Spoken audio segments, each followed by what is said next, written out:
Well, good evening and welcome back to Rainbow Investing, where we examine a spectrum of ideas to increase your long-term wealth. Now, tonight I thought I'd talk about something a little different than I normally do, and that's how the economy works. Because actually, people don't often think about this, but it's the foundation of our financial life. It's the foundation of our employment, it's the foundation of what we do with our money, and it's really, really important to know how the economy works when you're thinking about your long-term future. Now, the model I've got here on the board is a very, very basic model that you'll probably find in most economics classes, but I thought I'd go through it because it actually affects wealth and how wealth is distributed throughout society. That's what an economy really is a mechanism for distributing wealth through a society. So although the economy isn't directly tied to the stock market or investing, it has a very, very strong correlation. If the economy is doing very well, the stock market is normally doing very well as well. If the economy is doing very badly, the stock market normally is also doing very badly. And most other financial assets like bonds, real estate, and commodities are also very, very intertwined with economic activity. So just before we get started, if you haven't already, hit that like button, hit the subscribe button if you haven't already subscribed to my channel. We do a lot of videos about personal finance and investing. But without further ado, let's get right into it. Okay, so the economy, let's see how it works. So the two foundations of the economic model are households and businesses. Now this should make sense. The two biggest components of the economy are individuals and households and how they spend their money, and businesses because they make the goods that we buy and they employ people. So in this model, household expenditure, and when I say household, I mean household or individual. Household expenditure is represented by this arrow here, and E stands for expenditure. Now, in this arrow includes everything that you really spend your money on a day-to-day basis. So that's clothes, that's food, that's electricity, and those things are the foundation of expenditure. Now, this is a huge part of the economy. As you can imagine, if you counted up all the money that all of us spend in 1 year, it is a huge, huge amount. And in this model, expenditure flows to business. So this should make sense. Every time we buy something, we're paying a business, usually, for the service or good they are providing us. Now, the arrow underneath expenditure is income, and this mainly refers to wages or salaries. So that's the money we get for the hours we work. Now, there are other forms of income, but in this particular model, income is what businesses pay individuals, and it's normally salaries or wages. So this is also the other half of the foundation of our economy. As you can imagine, the wages and salaries paid by businesses every year is also a huge amount. And it's actually very closely related to GDP. The GDP of an economy, you might have heard that term, is the value of the goods and services produced in an economy in 1 year. So that's gross domestic product. And this basically equals income of a society. And income is a huge factor in the economic model. So these two parts of the model, households and businesses, are the foundation of any economy. But as you can see, I've also drawn 3 other boxes here. So let's have a talk about that. So the first one here is government. Now, the government is also a huge part of the economy. Everyone knows about government taxes because that's the amount the government normally takes out of our wages. But there's actually quite a few other taxes that we all pay. Every time you buy a good or service, you normally pay GST, so that's goods or services tax. And there are a huge amount of other taxes that everyone pays every day. Now, taxes are a huge amount of money that's actually taken out of the economy every year. But this is offset by government spending. This is the little G here. I apologize for the small letters. So government spending is what the government spends every year. It should be pretty basic to understand, but this encompasses a huge range of different things. We've got schools, we've got hospitals, we've got roads, we've got welfare payments, that's the pension, the dole, student allowances, all that kind of stuff is government spending. And this is, of course, a huge part of the economy.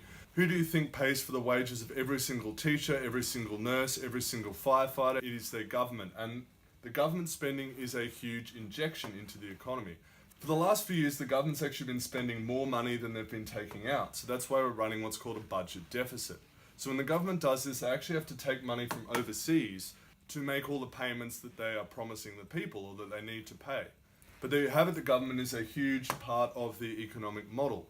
Now, this second box I've got here is actually investment. So this works in a slightly different way.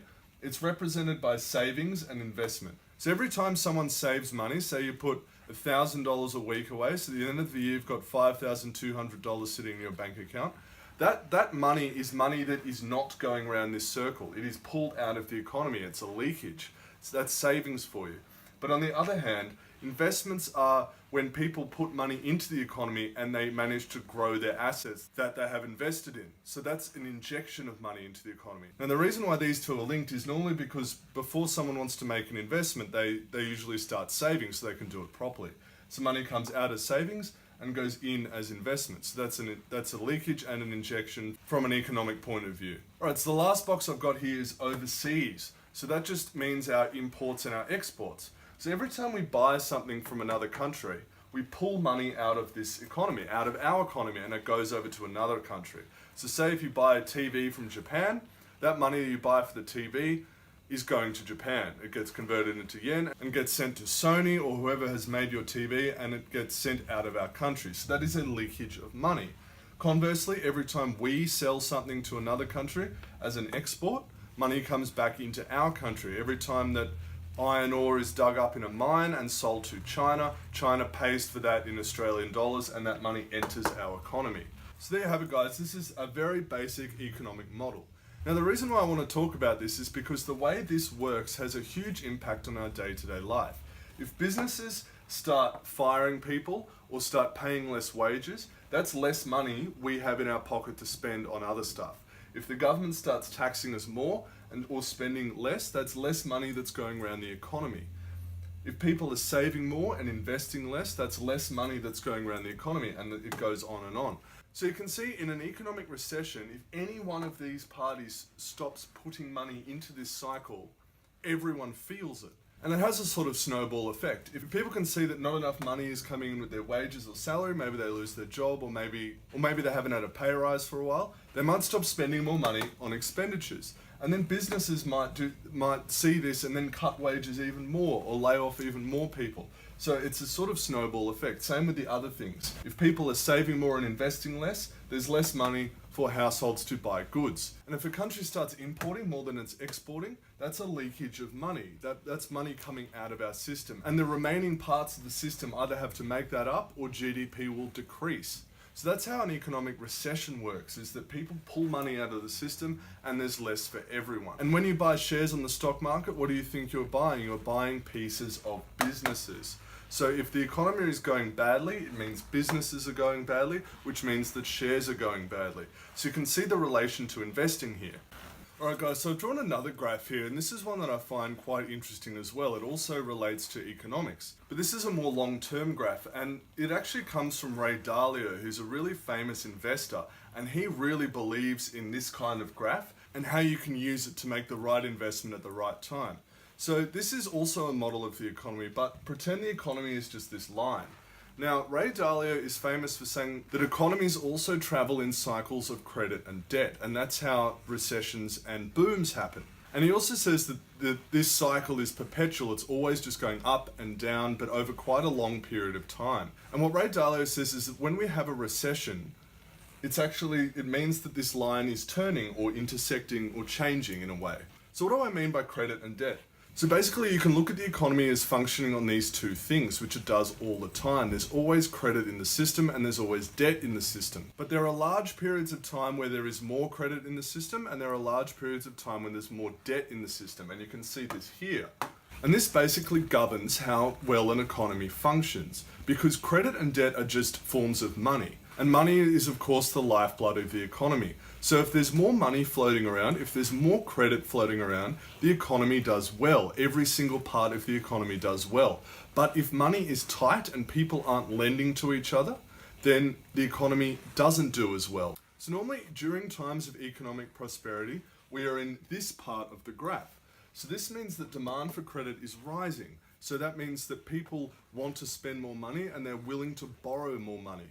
Interest rates might be quite low, so the cost of money is actually cheap, so you can borrow money at very low interest rates, and the banks or creditors are willing to give that money out at very low interest rates because people just want more and more of it so they can make more and more profit. So as businesses are getting more and more debt, they're using that debt to expand their businesses and get even more money in. So you can see how this cycle works. People are demanding more, businesses are hiring more people, creating more goods, and households have more money to buy those goods. But what happens after a while, because this can't go on forever, so what happens after a while is that the economy runs out of spare room. There's just not enough money to go around. And this starts to cause inflation because there are the same amount of people chasing more dollars. So what happens? People earn more dollars and those dollars become less valuable because there's more of them. So as the cycle approaches this red line here, which is the inflation limit, the government normally steps in because it doesn't want high inflation because it's actually very, very bad for everyone. So what they start to do is raise interest rates. So that increases the cost of borrowing money. After a while, businesses and households start to respond to this because it's either too expensive to get a new business loan or households' mortgages become more expensive. So they have less money to spend on other things. So as this line reaches the top, credit growth restricts. And after a while, it starts going backwards. Households start tightening their budgets, buying less goods, and the line falls. Now, once it's in this territory, that's when we start to see recession-like conditions. So that means that people actually don't want to lend their money out because they don't have enough of it. There's not enough coming in, so they don't want to lend it out. Businesses are failing, and normally banks don't like lending money to businesses they don't think will do well. So if you've got a sandwich shop and you go to the bank during this time, they'll probably be very happy to lend you money. But if the economy is tightening and people aren't buying sandwiches anymore, then the bank's going to say, sorry, we don't think we're going to get our money back if we lend to you. So that means that businesses start going bankrupt, people start losing their jobs, and it becomes more and more difficult to pay interest on any loans or any credit. But this, of course, eventually hits a bottom. Economic growth will eventually start rising again because as soon as this starts happening, the government starts cutting interest rates and making it easier and cheaper to borrow money. So this eventually kicks in, and the cycle starts all over again. So guys, this is a really important graph to know if you want to be an investor because all economies basically perform in a similar way to this graph. It might not be as smooth, but that is the basic foundations of our economic system. If you know those two graphs and understand what they mean, you will be a better investor and you will understand personal finance and money a whole lot better because even though they're slightly different, investing, the stock market, other financial assets are all closely tied with the economy. Alright guys, so I hope you liked this video. If you did, make sure you leave a like on it. I'll of course be back with some more videos soon, but for now, good night.